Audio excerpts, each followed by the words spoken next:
de venir le soutenir, d'en être même la cheville ouvrière et de faire en sorte que ce média rayonne, que sa voix porte, que l'information qu'il doit donner doit être comprise et assimilée.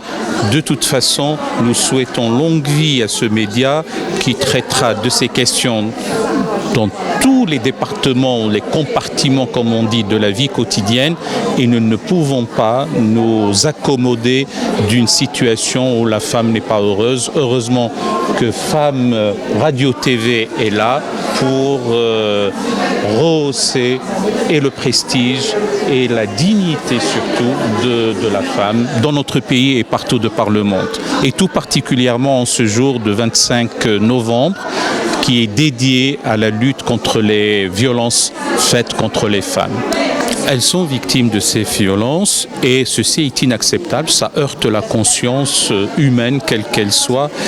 Tout déni de droit, toute atteinte à la dignité intrinsèque à l'humain, en l'occurrence dans sa composante féminine, est inacceptable.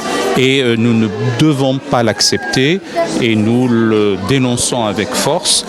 Et il faut que l'État, sous la voûte commune de la laïcité, applique ces lois.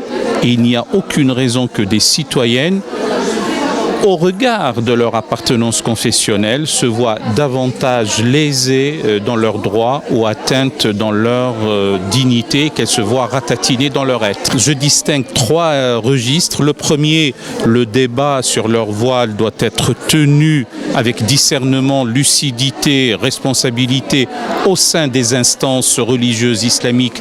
Et je déplore pour ma part qu'un tel débat ne puisse pas avoir lieu. D'aucuns nous disent que c'est une prescription religieuse, d'autres nous disent que ça ne fait même pas partie des fondements canoniques de la foi. Deuxième niveau d'approche, c'est le droit. Et en l'état actuel du droit, les femmes musulmanes portant le voile doivent être respectées dans leur intégrité physique et morale. Et toute atteinte à cette intégrité physique et morale est une violation de la loi et il faut que la loi s'applique avec sévérité et célérité. Troisième niveau, gardant la tête froide, sortant de ce problème par le haut, en l'aplanissant. S'il faut faire évoluer le droit, il faut le faire, mais je ne suis pas convaincu.